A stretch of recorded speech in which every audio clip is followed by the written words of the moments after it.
U.S. and Chinese officials met in London last week, agreeing on a framework for trade negotiations to continue. At the center of the agreements, rare earth minerals. We'll discuss this and more on this week's China Report.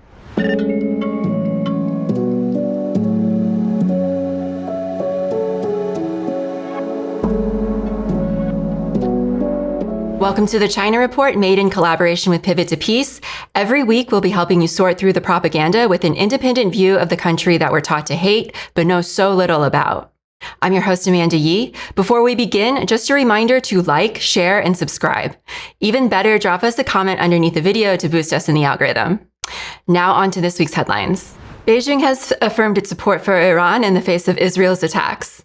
China's Foreign Minister Wang Yi called his Iranian counterpart Abbas Araghchi and assured him that China, quote, supports Iran in safeguarding its national sovereignty, defending its legitimate rights and interests, and ensuring the safety of its people. In a follow-up call with Israeli Foreign Minister Gideon Star, Wang stated that Beijing clearly opposed Israel's violation of international law by attacking Iran with force, calling the move unacceptable.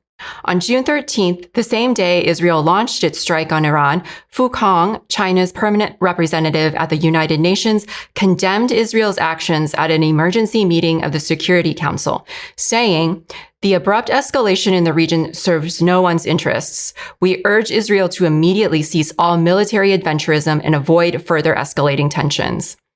Chinese Foreign Ministry spokesman Lin Jian has also stated publicly that China is willing to play a constructive role in helping to de-escalate the situation. Israel has continued its attacks on Iran since Friday, and 90% of those killed have been civilians. Tropical storm Wu-Deep hit southern China on Friday with winds up to 108 kilometers per hour near its center. Wu-Deep, the Cantonese word for butterfly, made landfall in Dongfeng City in the resort island province of Huinam around 11 p.m. local time after disrupting transport services, shutting down schools, and closing tourist attractions in the wider area. The Ministry of Finance has also announced that Beijing has earmarked 40 million yuan, about $5.5 million US, from the central government funding to support emergency rescue and disaster relief efforts in the affected areas. And according to Chinese media sources, the State Flood Control and Drought Relief Headquarters has dispatched 3 working teams to Huinam, Guangdong, and Guangxi to guide disaster prevention efforts. Additionally, over 3,000 personnel from local firefighting units have been deployed to the front lines. China has announced it will drop tariffs on all 53 African countries it has diplomatic ties with. The move was announced by Chinese President Xi Jinping as African ministers joined Beijing at a meeting in central China. The measure expands on the policy Beijing announced last year, which granted zero tariffs to the 33 least developed African countries. This comes as the continent is facing the possibility of increased tariffs on its products entering the U.S., and a joint ministerial statement criticized, quote, certain countries' efforts to disrupt the existing international economic and trade order through the unilateral imposition of tariffs. It then called on the U.S. to resolve trade disputes on the basis of equality, respect, and mutual benefit. China has been Africa's largest trading partner for the last 15 years, with African exports to the country reaching $170 billion in 2023. A Chinese patient has learned to operate a cursor after a device was implanted into his brain. In March, the researchers implanted a device roughly the size of a coin and a series of electrodes into the brain of the 37-year-old man who had all of his limbs amputated following a high-voltage electrical accident over a decade ago. According to the researchers' report, just a few short weeks after the device was implanted, the man was able to control a cursor on an electronic device, allowing him to play chess and video games and perform computer operations at a near normal level of proficiency. The researchers plan to continue small-scale trials, which are being led by the Chinese Academy of Sciences Center for Excellence in Brain Science and Intelligence Technology, Huashan Hospital affiliated with Fudan University in Shanghai, and other industry partners. According to Chinese media sources, the deep brain stimulation neural electrode inserted in the man's brain was the world's smallest and most flexible. The electrode is about 1/100th the width of a human hair. The design of the electrode makes it extremely pliable, meaning there was almost no disruption to tissue, with the patient's neurons barely registering the implantation. Each electrode tip has 32 sensors to collect brain signals. The technology was tested on mice and macaques before advancing to human trials. Deng Xiaoping famously said, "The Middle East has oil, China has rare earths." And it's these minerals that have become a key flashpoint between Trump and China in their trade talks. In response to Trump's 145% tariffs declared back in April, China moved to impose export controls on 7 of these rare earths. But after a 2-day meeting in London last week between US and Chinese officials, the two reportedly reached a deal, with the Chinese Commerce Ministry stating they'd approved a certain number of export permits for rare earth products, clearing the way for trade negotiations to continue. To discuss this so-called global race for rare earths, we are pleased to have on Marco Fernandes. Marco is a geopolitical analyst for Brasil de Fato, an editor of Wenhua Zhonghong International, and a member of the Brazilian chapter of the BRICS Civil Council. Marco, welcome back to the China Report. Thanks a lot, Amanda. Great to be here again. And I like your Cantonese accent, speaking Mandarin. Thanks for noticing. Yeah.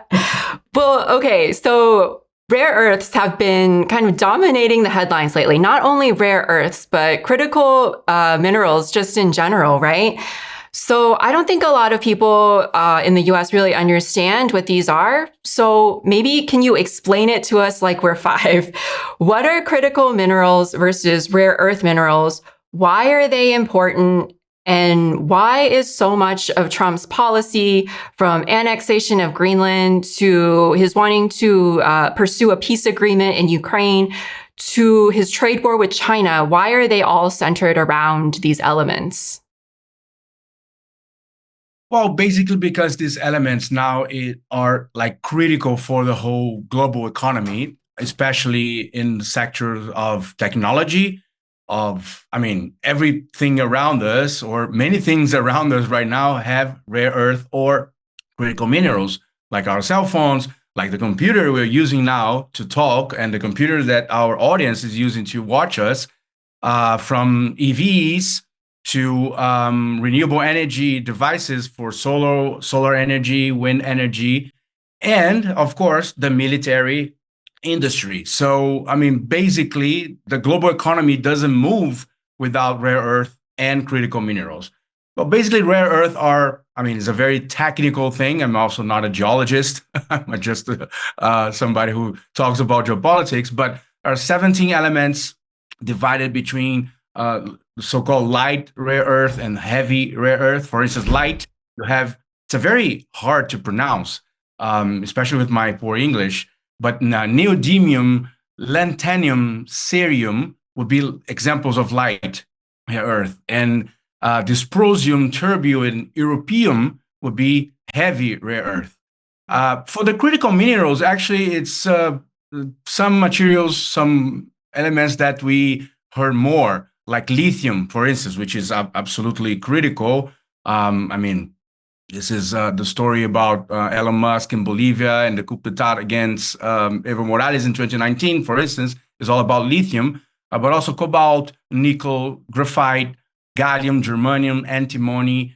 So these are all critical minerals that are crucial for the global economy. And you're right when you say that Greenland, it's very important in this situation, and that's why Trump is trying to annexate Greenland. But Greenland is actually the 8th largest reserve of rare earth in the planet.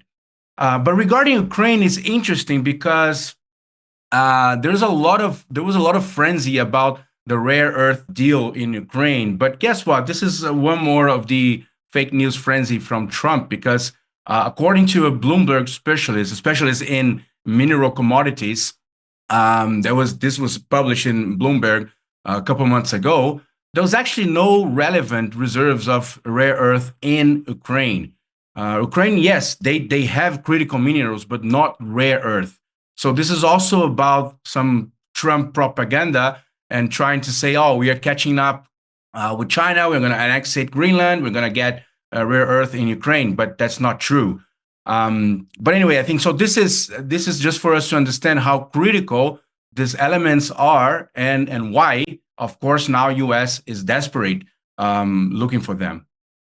Yeah, they're really desperate. The U.S. imports, I read earlier, they import about 90% of our rare earths from China. And we're so dependent on rare earths. We're so dependent on China that when they imposed their export controls on these materials in response to Trump's exorbitant tariffs, it created these massive shortages, leading to panic across the defense industry, and it even caused one Ford auto plant to temporarily shut down. So how much do you think this shortage of rare earths due to China's restrictions was a factor in Trump backing down? And, what is the role of these in this trade war?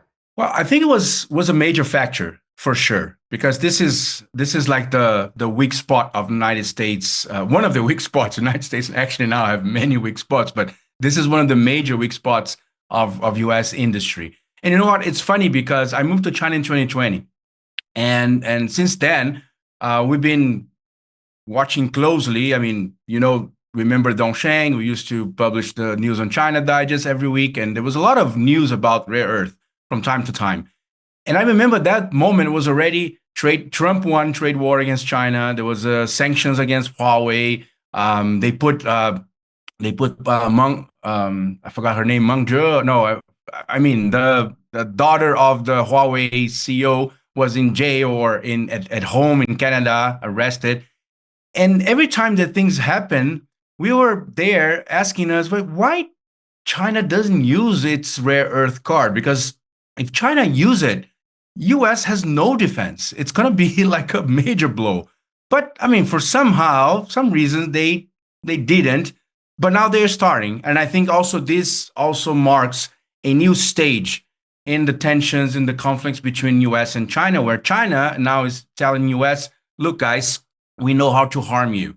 We know which button we need to push to make your life very hard. So I think this is also very interesting that it's happening now, and it's showing that the conflict is really escalating. Yeah. We were talking about this before we started recording, but, everything, the U.S. is so reliant on rare earths. I was reading, that, one fighter jet has 900 pounds of rare earths in it alone. So I'm curious, how, the U.S. does produce some rare earths, but I think even those are sent to China for processing. So can you talk a little bit about how China became so dominant in this particular industry? Well, that's a very good question. So first of all, just one more example, what you said about the military industry. So I think maybe a year or 2 years ago, the Rand Corporation, they published a report on critical minerals. And they realized that from the 37 minerals that the U.S. military industry needs, especially for the high-tech weapons they have, 18 of these 37 are majorly controlled by China, the mining or especially the refining. So basically, when there's some people in U.S. wanting to wage a war against China, but U.S. cannot make a war against China without Chinese products, and this is almost ironic, I would say. But going back to your question, how China did that? Well, in one word, I would say socialism. But let's try to explain a little bit more. So since Deng Xiaoping in 1992 realized that, okay, as you said at the beginning, the Middle East has oil, we have rare earth. China has around 35 to 40% of the global reserves of rare earth. So China started to invest heavily in this industry. And of course, when China takes a decision like that, when CPC takes a decision like that, it takes a lot of planning, of a strategic planning. So first of all, of course, everything was nationalized, all the mining, the company, the SOEs, the state-owned enterprises were founded. Right now, we have a huge one that was merged of many companies in 2021. And there was a lot of also mechanisms that China started to implement. So for instance, one of the things that actually broke U.S. industry was when 2000, China imposed a different pricing system of rare earth domestically. So actually, they decreased a lot. The prices of rare earth plunged domestically in China, which means that there was no more competition possible from companies outside of China. They also, of course, invested a lot in research, how to improve the efficiency of the mining until the last product. For instance, there's an interesting data from 1950 to 2018, U.S. produced 10,000 patents around rare earth. China, in the same period, produced 50,000 patents on rare earth. I mean, there was a huge investment. And of course, China, at some point, China also started to integrate the rare earth industry with the strategic industries, high tech, military, EVs.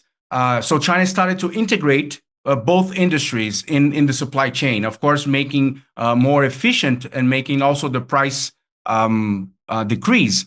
So there was decades of planning until China become a dominant power in rare earth. And it's just finally one last data. So in 1990, China was responsible for 27% of the production of rare earth in a planet, and US was 38%. So in 1995, 5-year plan, China already had 60% against 28% of US. And finally, in 2000, China reached 87%, and US actually decreased or plunged to 6%.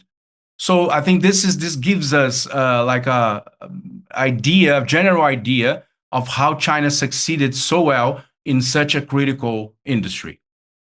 Yeah, I think it's worth pointing out that like rare earths, it's a little bit of a misnomer because they're not actually rare. They're like quite abundant in the Earth's crust. It's just that China has the expertise and the technology to be able, the processing of it is extremely complicated.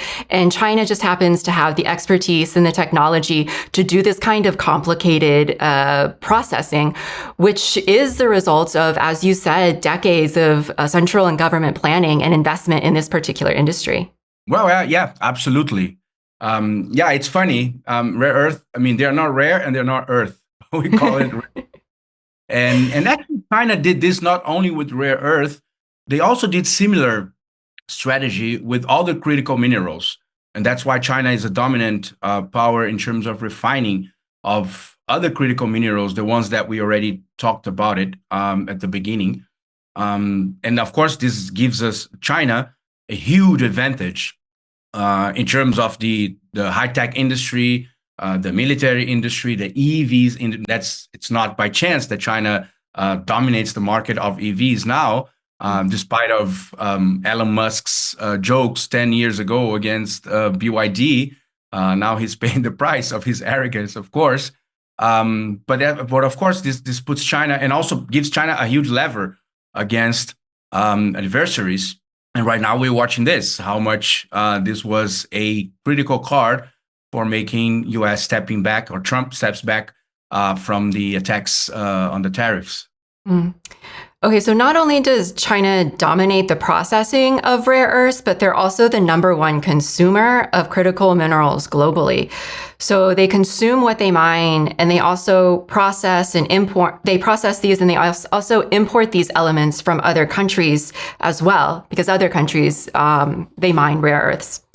So how dependent is the global economy on China's mining and production of these minerals, as well as like the importation of these minerals? And for other countries that export to China, can you talk about how they've managed to negotiate?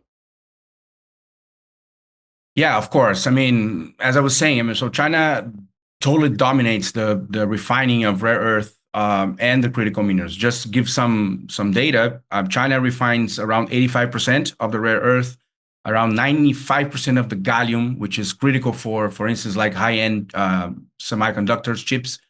For lithium, for instance, between 60 and 70% of the lithium in the planet is refined by China.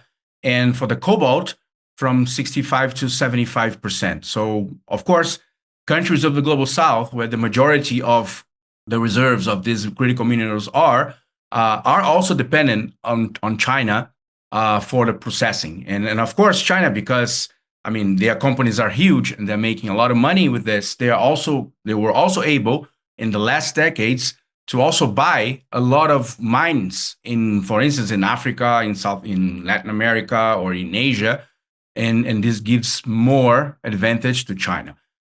Which I would say, Amanda, from the perspective of the global South, that's not an ideal situation. Of course, I mean, it's important. I mean, for China, it's critical, and now China can challenge US because of that. But for a country in Africa or for a country in South America right now, sometimes it's not the best situation because let me give you one example. I mean, most of the countries right now, they export to China these critical minerals or rare earth, but for a very low price, because usually what they do is to export raw minerals, right? Raw lithium, raw gallium, or raw rare earth. So, I mean, they don't get a good price. And of course, China processes this and sells it back for some of these countries. So, but there was interesting examples in the last years of some initiatives from some global South countries that made some difference in the relationship with China. I'll give you two examples. First, I mean, I think the major one is Indonesia. Indonesia is the largest reserve of nickel in the planet. And nickel is also a super, super critical mineral used also in many electronics and military devices, etc. So in 2020, the President Jokowi from Indonesia, he made one critical measure. He banned the exports of raw nickel. So what China had to do, what the Chinese companies had to do, they had to sit and negotiate with President Jokowi, with Indonesia. And in the negotiations, what Indonesia said to China, say, look, we know how critical is our nickel reserves for China, and this is very important for the whole economy, global economy, but we want a better deal. So why you guys, instead of buying our raw nickel, you guys don't come here and install factories in Indonesia with Indonesian companies making joint ventures, and you process the nickel here and then you export to China. Well, the Chinese company said, okay, I think you're right. We are making a lot of money. We can make a better deal with you guys. So what China did, basically China invested more than $30 billion in two mega complexes for processing nickel in Indonesia. And guess what? The income of the Indonesian state in 2 years, from 2020 to 2022, increased from $3 to $32 billion in just 2 years. I don't have the more recent data, but I have from 2022. And of course, so this was much better for Indonesia. There's a lot of issues still in terms of transfer of technology, which is, I think, has to make some progress. Of course, we have the environmental issues, which is always hard in terms of mining. I mean, mining, I have a good friend who is a geologist. She said, Marco, there's no such a thing as a nice mining. Mining is always harmful to the environment. This is a challenge for us in the next decades. But anyway, China showed with this example that, okay, they are willing to negotiate. They know that they have a huge advantage right now regarding the other countries. The same happening in Zimbabwe. Zimbabwe has a big lithium reserve. And in 2023, the president of Zimbabwe said, okay, no more raw lithium exported from Zimbabwe. And China had to do the same. It was a Chinese company exploiting the lithium there. They invested $300 million in the factory, and now they're processing the lithium in Zimbabwe. And something similar happened to Bolivia. Just to finalize, last example. I mean, Bolivia actually didn't ban the exports of raw lithium, but they were able to do a great deal with both China and Russia. So there's CATL, which is the largest producer of lithium batteries in the planet, is almost 40% of the global market. They made a good deal with Bolivia to produce, actually, not only to industrialize the lithium in Bolivia, but there's already a plan to start producing lithium batteries in Bolivia. And the same with Uranium One, which is a subsidiary of the Rosatom from Russia, which is the nuclear energy company. They also made a similar deal. So, I mean, things are moving, but I think that in general, I think the global South, most of the global South countries are still not so aware of this leverage, because it's actually a leverage, right? Most of the reserves of critical minerals are in Africa and Latin America and in Asia, and we actually need better deals, including with China. Mm. Yeah, because I think you wrote in your report for Valdai Discussion Club that these rare earth minerals, they represent a kind of economic and technological empowerment, right? So could you talk a little bit more about that? Yeah, you know what? This is interesting, Amanda, because we are now back to the similar situation that we lived in the 50s and the 60s when the OPEC was created, which is this association of countries that exports oil, right? So until 1960, when OPEC was founded by Venezuela, Iran, Iraq, Saudi Arabia, Emirates, a few more other countries. But before that, the Western companies, especially from U.S. and from Britain and Netherlands, they totally dominated the market of oil, and the countries who had the oil just had like small shares of the profits. So what OPEC did was actually, okay, guys, let's sit together, let's have an alliance, and let's negotiate together better deals with the Western companies. So I think now with this new situation where we have, of course, this emerging industry of high tech, EVs and renewable energy and even military, I think we need a new round of discussions among countries to establish new OPECs.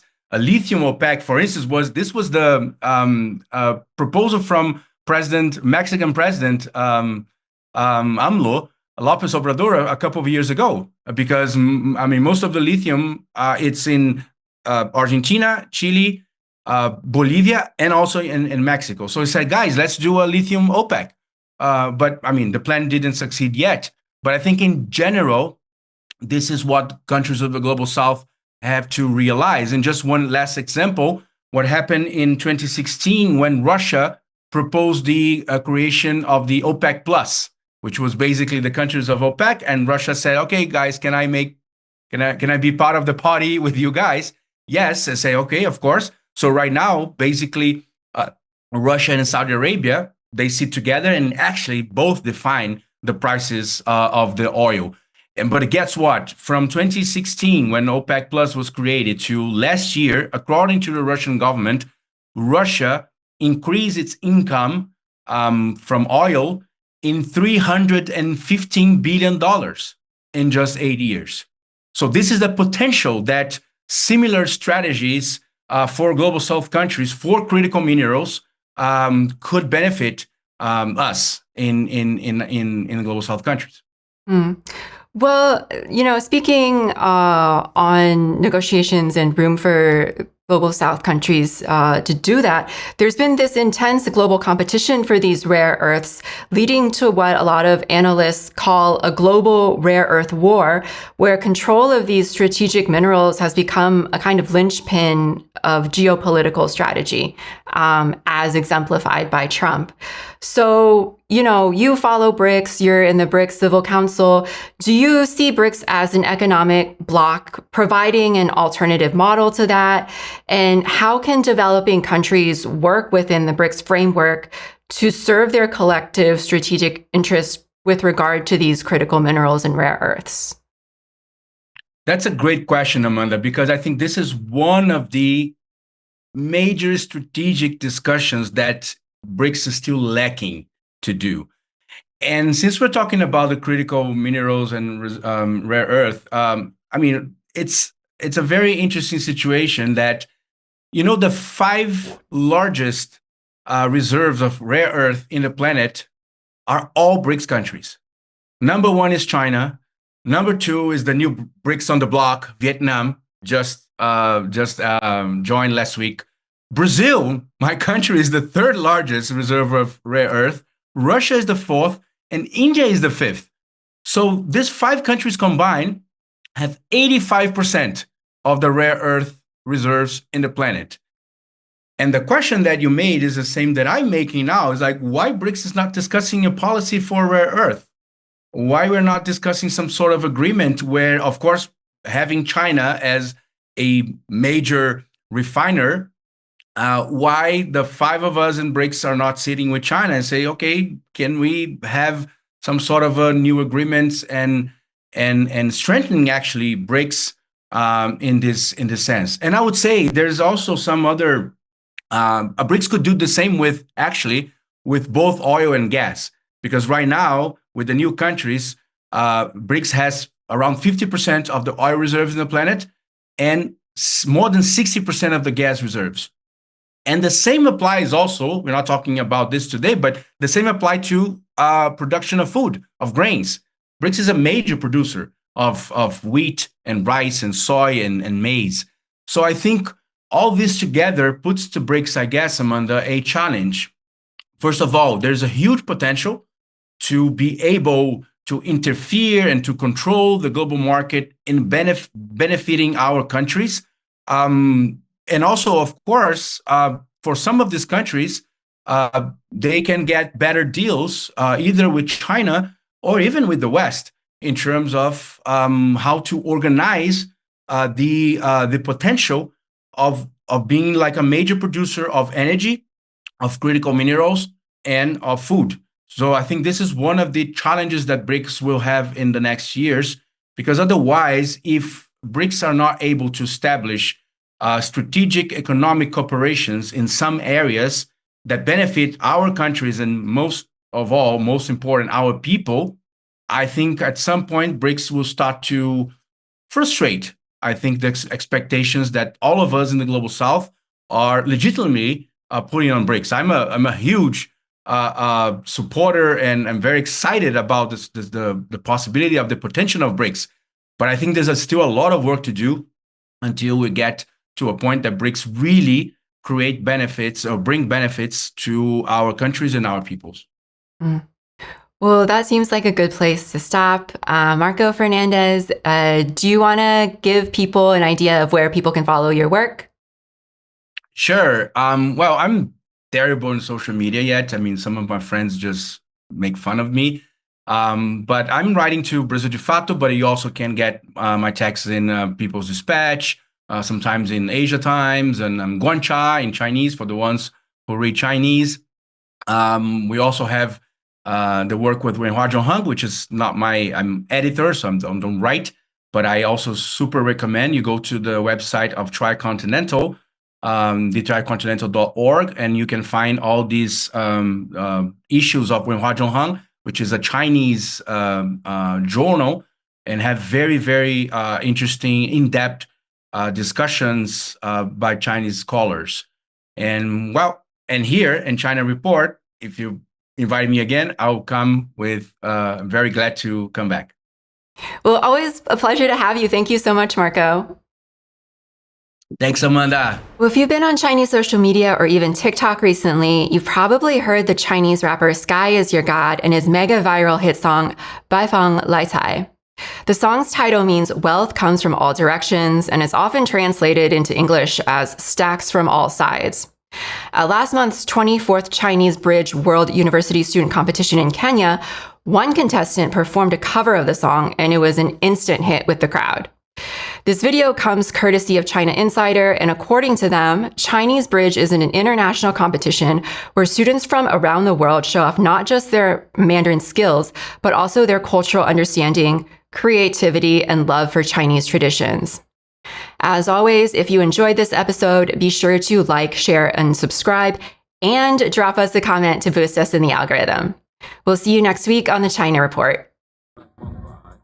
香香拜三拜，前辈们都祭拜，1+3=6合彩，哪个是大名安排？